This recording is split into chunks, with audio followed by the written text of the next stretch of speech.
हरिः ओम् आपादमौलिपर्यन्तं गुरूणामाकृतिं स्मरेत् तेन विघ्नाः प्रणश्यन्ति सिद्धन्ति च मनोरथाः। श्रीगुरुभ्यो नमः। परमगुरुभ्यो नमः।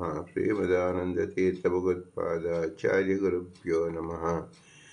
मन्मनोभीष्टवरदं सर्वाभीष्टफलप्रदं पुरन्दरगुरुं वन्दे दासश्रेष्ठं दयानिधिं विद्याविनयसम्पन्नान् शान्तादिगुणब्रह्मितान् सशास्त्रप्रवचनासक्तान् निर्मलाद्यान् गुरून् भजे।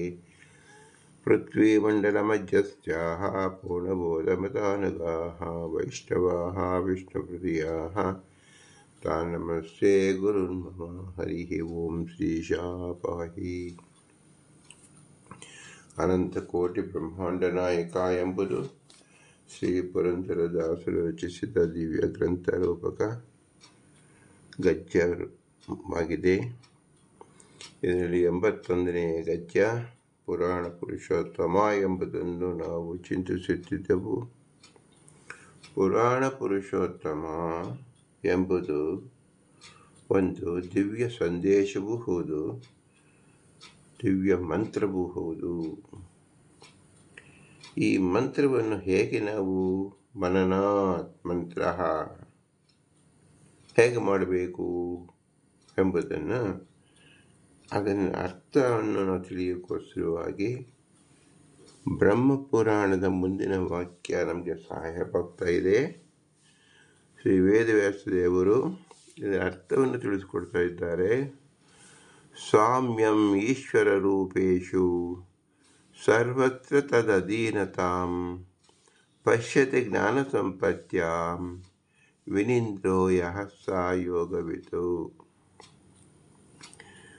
ಭಗವಂತನ ಅನಂತ ರೂಪಗಳಿದೆ. ಎಲ್ಲ ರೂಪಗಳಲ್ಲೂ ಸಾಮ್ಯವನ್ನು ಸಮವಾಗಿ ನೋಡಬೇಕು.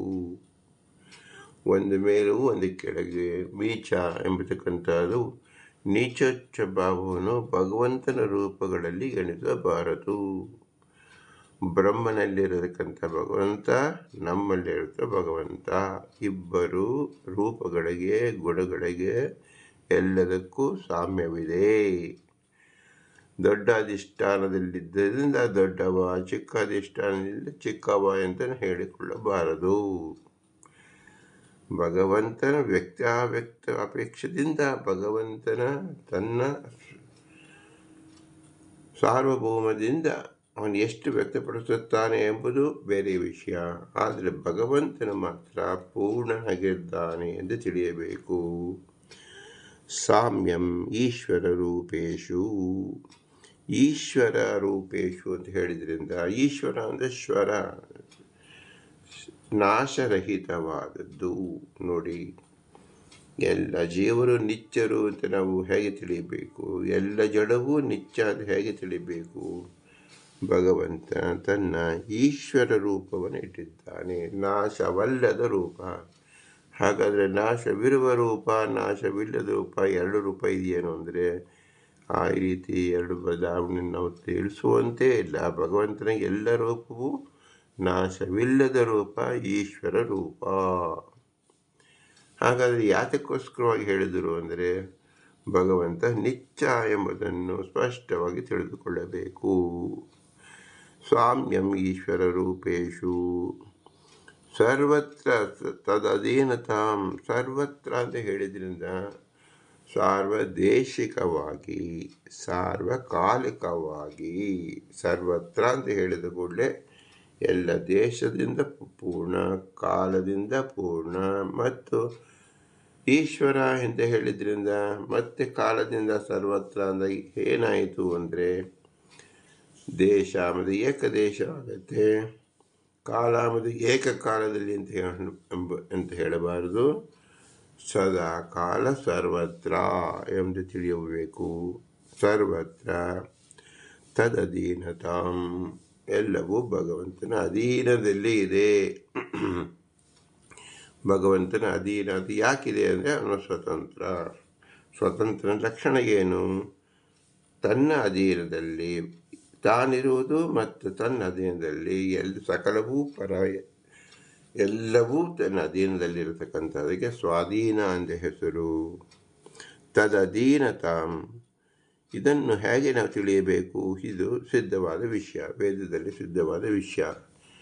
ಇದನ್ನು ನಾವು ತಗೊಂಡು ನಾವು ಏನು ಮಾಡಬೇಕು ಅಂದರೆ ಪಶ್ಯತೆ ಜ್ಞಾನ ಸಂಪತ್ಯ, ಇದನ್ನು ನಮ್ಮ ಜ್ಞಾನದ ಬೆಳಕಿನಿಂದ ನೋಡಬೇಕು. ಅಂದರೆ ಏನರ್ಥ?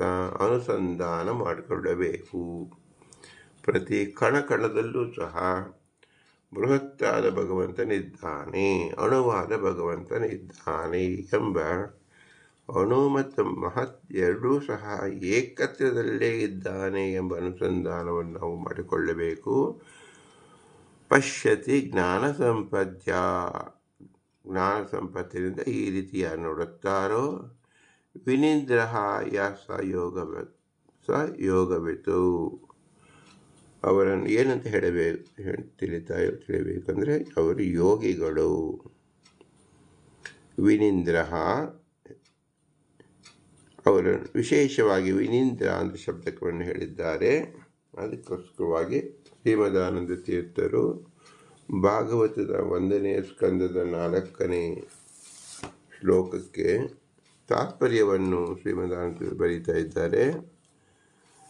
ತಸ್ಯ ಪುತ್ರ ಮಹಾಯೋಗಿ ಸಮದೃಕ್ ನಿರ್ವಿಕಲ್ಪಕಃ ಏಕಾಂತಗತರ ನೆನಿದ್ರೋ ಗೂಢೋ ಮೂಢ ಇವೇಯತೆ. ನಿರ್ವಿಕಲ್ಪಕಃ ಅಂದರೆ ಏನರ್ಥ ಅಂದರೆ ಮದೀಯಂ ತದೀಯಂ ಇತಿ ಭೇದಂ ಅಪಹಾಯ, ಇದು ನನ್ನದು ಇದು ದೊಡ್ಡದು ಅಂತೆಲ್ಲ, ಎಲ್ಲವೂ ಭಗವದ್ ಅಧೀನವಾಗಿದೆ ಎಂಬ ನಿಶ್ಚಿತ ಜ್ಞಾನ. ಸರ್ವಂ ಈಶ್ವರ ಅಧೀನಂ ಇತಿ ವಿಜ್ಞಾಯ ಸ್ಥಿತಃ ನಿರ್ವಿಕಲ್ಪಕಃ.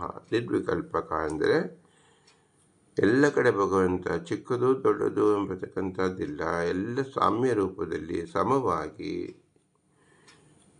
ಸಕಲ ಪದಾರ್ಥದ ಅಧೀನವಾಗಿ ಭಗವಂತನಿದ್ದಾನೆ. ಭಗವಂತ ಯಾಕಿದ್ದಾನೆ ಅಂದರೆ ಎಲ್ಲವೂ ಭಗವಂತನ ಅಧೀನದಲ್ಲಿದೆ, ಭಗವಂತ ಸ್ವತಂತ್ರನಾಗಿದ್ದಾನೆ ಎಂಬುದನ್ನು ತಿಳಿಯುವುದಕ್ಕೆ ನಿರ್ವಿಕಲ್ಪಕ ಬುದ್ಧಿ ಅಂತ ಹೆಸರು. ಅದನ್ನು ಬ್ರಹ್ಮಪುರಾಣ ಸಾಮ್ಯಮೀಶ್ವರೂಪೇಶ ಸರ್ವತ ಅಧೀನತಂ ಪಶ್ಯತೆ ಜ್ಞಾನ ಸಂಪತ್ಯ ವಿನಿದ್ರೋ ಯಹ ಸ ಯೋಗವಿತು ಎಂಬ ವಿಶ್ಲೇಷಣೆಯನ್ನು ವೇದವ್ಯಾಸರು ಮಾಡಿದ್ದಾರೆ.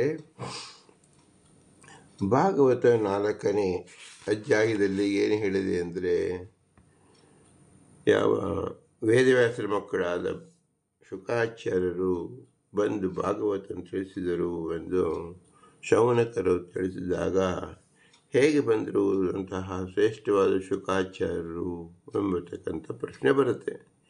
ಇತಿ ಬ್ರುವಾಣ ಸಂಸೂಯ ಮುನೀನಂ ದೀರ್ಘಸತ್ರಿಣಂ ವೃದ್ಧ ಕುಲಪತಿ ಸ್ತೋತಂ ಭವ್ಯಂ ರುಚಃ ಶೌನಕೋ ಬ್ರವೀತ್. ಸೂತಾಚಾರ್ಯನ ಚೆನ್ನಾಗಿ ಸ್ತೋತ್ರ ಮಾಡಿ, ಈ ದೀರ್ಘಕಾಲದ ಸತ್ರಿಯಾಗದಲ್ಲಿ ದೀಕ್ಷಾಬದ್ಧರಾಗಿ ಋಷಿಗಳ ಮಧ್ಯದಲ್ಲಿ ಜ್ಞಾನವೃದ್ಧರು ಮತ್ತು ವಯೋವೃದ್ಧರಾದ ಋಷಿಕುಲ ಆಚಾರ ರಕ್ಷಕರಾದ ಋಗ್ವೇದಿಗಳು ಆದ ಶೌನಕರು ಸೂತಾಚಾರ್ಯನ ಕುರಿತು ಹೀಗೆ ಹೇಳ್ತಾ ಇದ್ದಾರೆ. ಏನಂತ? ಶೌನಕರ ಪ್ರಾಧಾನ್ಯತೆಯನ್ನು ಉಪಪಾದಿಸಲು ಈ ಎಲ್ಲ ವಿಶೇಷಗಳನ್ನು ತಿಳಿಸಿದ್ದಾರೆ. ಶೌನಕರು ಹೇಳ್ತಾ ಇದ್ದಾರೆ, ಶೌನಕ ವಾಚ ಸೂತ ಮಹಾಭಾಗ ವದ ನೋ ವದತಾಂಬರ ಕಥಾಂ ಭಾಗವತಿಂ ಪುಣ್ಯಂ ವ್ಯಾಂ ಆಹಾ ಭಗವಾನ್ ಶುಕಃ. ಶೌನಕರು ಹೇಳಿದ್ದೇನು? ಮಹಾಭಾಗ್ಯಶಾಲಿಗಳ ಸೂತ ಪುರಾಣಿಕರೇ, ನೀವು ಪರಮಾತ್ಮನ ಕಥೆಯನ್ನು ಹೇಳುವುದರಲ್ಲಿ ಶ್ರೇಷ್ಠರು. ಪೂಜ್ಯರಾದ ಶುಕಾಚಾರ್ಯರು ಪರೀಕ್ಷಿತ ಮಹಾರಾಜನ ಕುರಿತು ಯಾವ ಪುಣ್ಯಪ್ರದವಾದ ಭಾಗವತ ಕಥೆಯನ್ನು ಹೇಳಿದಿರೋ ಅದನ್ನು ನಮಗೆ ಆಗಿ ಹೇಳಿರಿ ಅಂತ ಪ್ರಾರ್ಥನೆ ಮೂಲಕವಾಗಿ ಕೇಳಿಕೊಳ್ತಾ ಇದ್ದಾರೆ.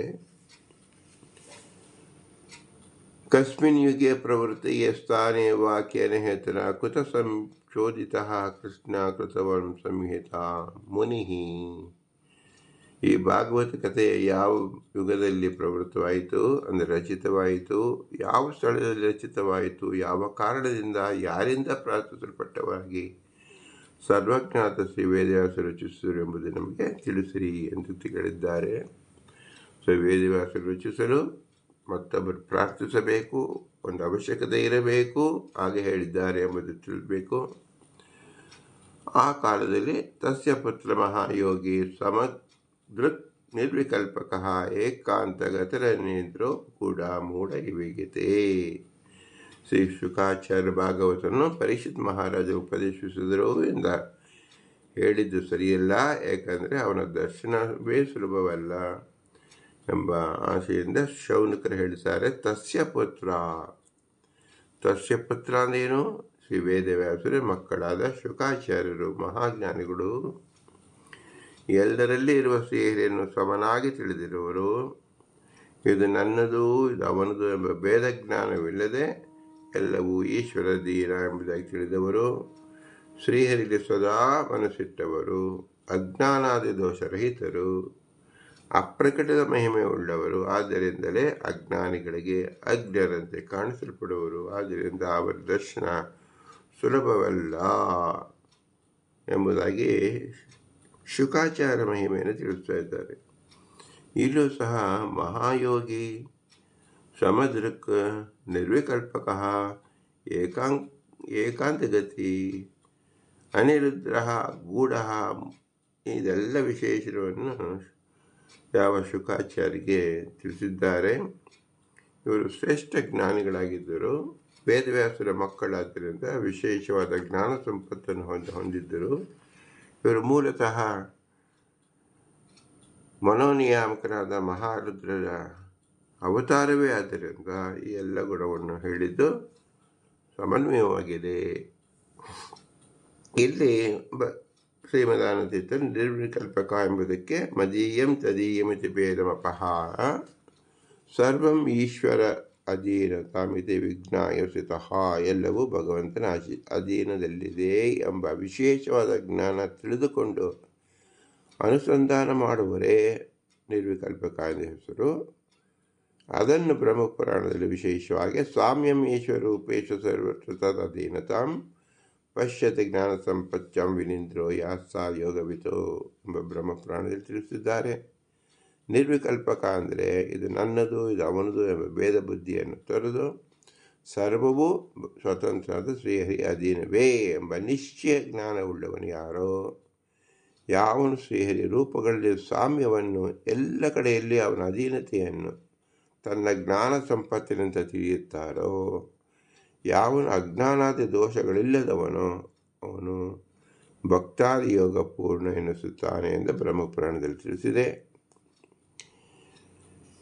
ಇದರ ಅರ್ಥವೇನು ಅಂದರೆ, ಯಾರು ಭಗವಂತನ ದೊಡ್ಡವರು ಎಂದು ಯಾರು ತಿಳಿದು ಉಪಾಸನೆ ಮಾಡುತ್ತಾರೋ ಅದೇ ಶ್ರೇಷ್ಠವಾದ ಜ್ಞಾನ. ಎಲ್ಲ ಶಾಸ್ತ್ರಗಳಲ್ಲೂ ಮುಖ್ಯ ಪ್ರಮೇಯ ಏನು? ಭಗವಂತನ ತಿಳಿದುಕೊಳ್ಳುವುದು. ಹೇಗೆ ತಿಳಿದುಕೊಳ್ಳುವುದು? ಅವನು ಸ್ವತಂತ್ರ ಪ್ರಭು.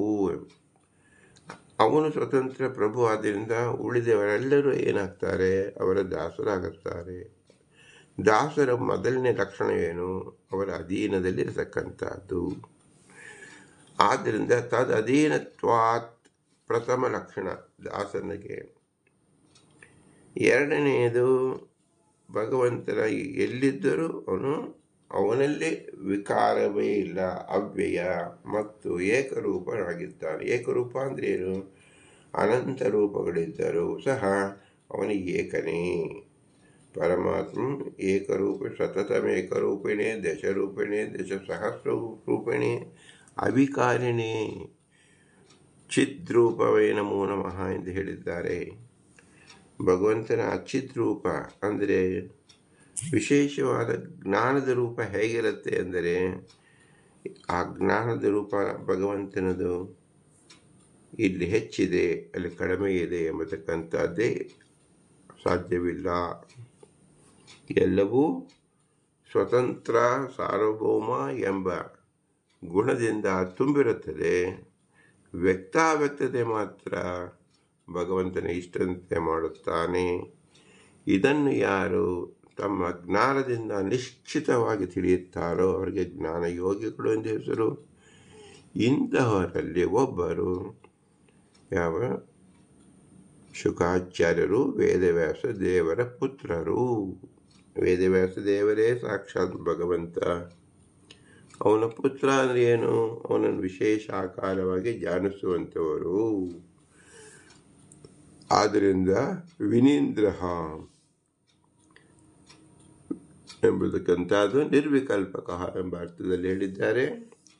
ಭಗವಂತನ ಎಲ್ಲ ಕಡೆನೂ ಸಮವಾಗಿ ನೋಡತಕ್ಕಂಥವರು ಎಂಬ ತಮ್ಮ ಜ್ಞಾನ ದೃಷ್ಟಿಯಿಂದ ಭಗವಂತನೇ ಸರ್ವೋತ್ತಮ, ಸರ್ವೋತ್ಕೃಷ್ಟ, ಸದಾ ಸರ್ವ ವಸ್ತುಗಳಲ್ಲಿ ಸಮನಾಗಿ ಇರ್ತಕ್ಕಂಥವನು. ಶುನೀಹಸ್ತಿನಿಗವಿ ಸಮದೃಷ್ಟಿನಃ ಅಂತೇಳಿ ಭಗವದ್ಗೀತೆಯಲ್ಲಿ ಕೃಷ್ಣನ್ ಹೇಳಿದಂತೆ ನಮ್ಮ ಅನುಸಂಧಾನ ಹೇಗಿರಬೇಕು?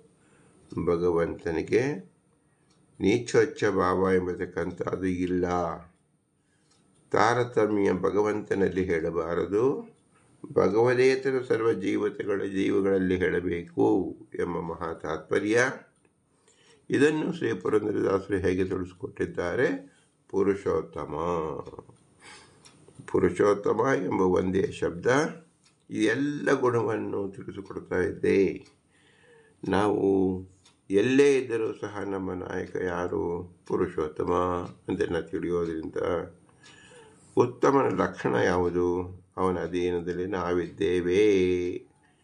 ಎಲ್ಲ ಕಡೆ ಅವನು ಪೂರ್ಣನಾಗಿದ್ದಾನೆ. ಪೂರ್ಣಸ್ಯ ಪೂರ್ಣಮಾದಾಯ ಪೂರ್ಣಮೇವ ಭವಿಷ್ಯತಿ ಎಂಬುದು ತತ್ಸಮ ತದ್ಭವ ರೂಪವೇ ಪುರುಷೋತ್ತಮ, ಉತ್ತಮ ಎಂಬತಕ್ಕಂಥದ್ದಾಗಿದೆ.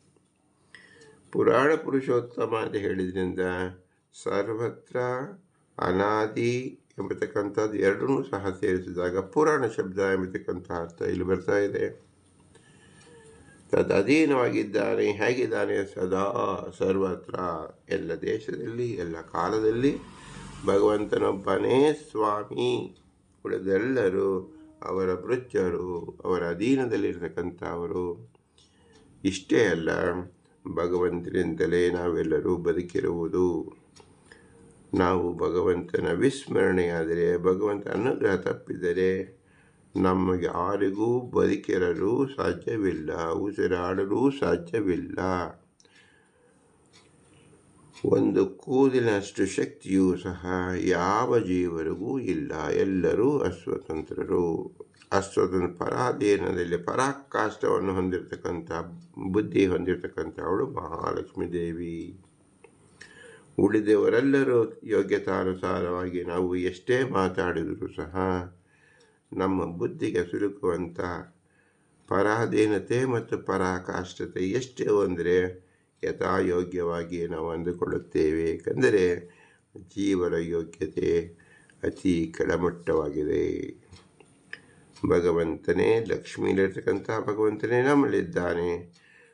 ಲಕ್ಷ್ಮೀ ಆರಾಧನೆಯಂತೆ ನಮಗೆ ಮಾಡಲು ಸಾಧ್ಯವೇ ಇಲ್ಲ. ಏಕೆಂದರೆ ನಮ್ಮ ಜ್ಞಾನ, ನಮ್ಮ ಯೋಗ್ಯತೆ ಅತ್ಯಂತ ಅನುರೂಪವಾಗಿರುತ್ತದೆ. ಇದನ್ನು ನಾವು ಸದಾಕಾಲ ಚೆನ್ನಾಗಿ ತಿಳಿದಾಗ ಇದಕ್ಕೆ ನಿರ್ವಿಕಲ್ಪಕ ಎಂದು ಹೆಸರು. ಆದ್ದರಿಂದ ಇದು ವಿಶ್ವೋಪಾಸನೆ ಎಂದೆನಿಸುತ್ತದೆ. ವಿಶ್ವೋಪಾಸನೆ ಎಂದಾಗ ನಮ್ಮ ಬಿಂಬನು ಉಪಾಸನೆ ಎನಿಸುತ್ತದೆ. ನಿಜವಾದ ಬಿಂಬೋಪಾಸನೆ ಅಂದರೇನು?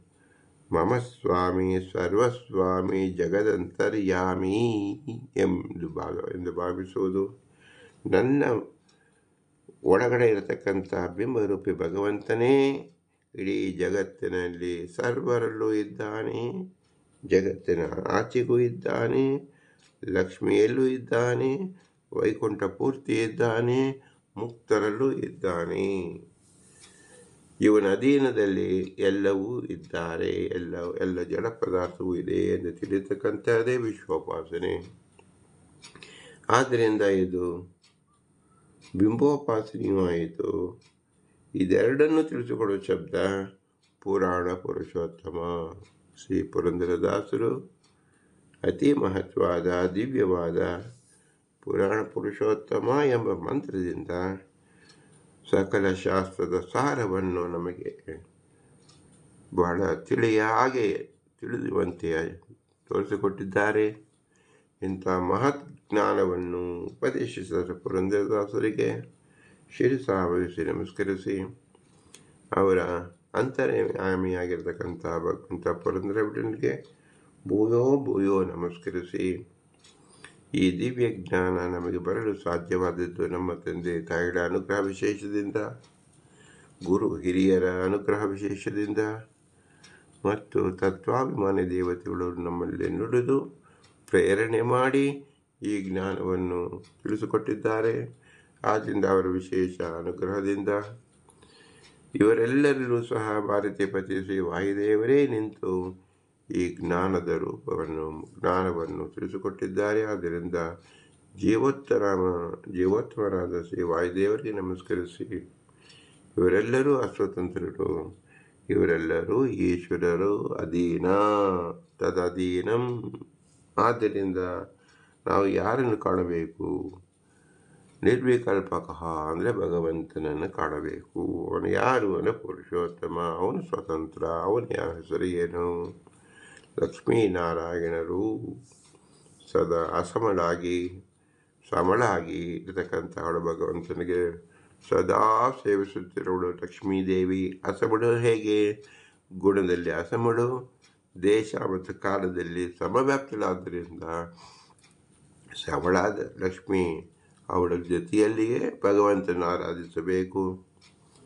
ಇವರೆಲ್ಲರನ್ನು ಆರಾಧಿಸುವ ಬಗೆ ಹೇಗೆ? ಅದು ಸಹ ಉಪನಿಷತ್ತಲ್ಲಿ ಅಪೌರುಷೀಯವಾದ ವೇದವೇ ತಿಳಿಸಿಕೊಟ್ಟಿದ್ದೆ. ಭೂಯಿಷ್ಠಾಂತೆ ನಮ ಉಕ್ತಿಂ ವಿಧೇಮ, ಭೂಯಿಷ್ಠಾಂತೆ ನಮ ಉಕ್ತಿಂ ವಿಧೇಮ, ಭೂಯಿಷ್ಠಾಂತೆ ನಮ ಉಕ್ತಿಂ ವಿಧೇಮ. ಭಾರತೀಯರ ಮುಖ್ಯ ಪ್ರಾಣ ಅಂತರ್ಗತ.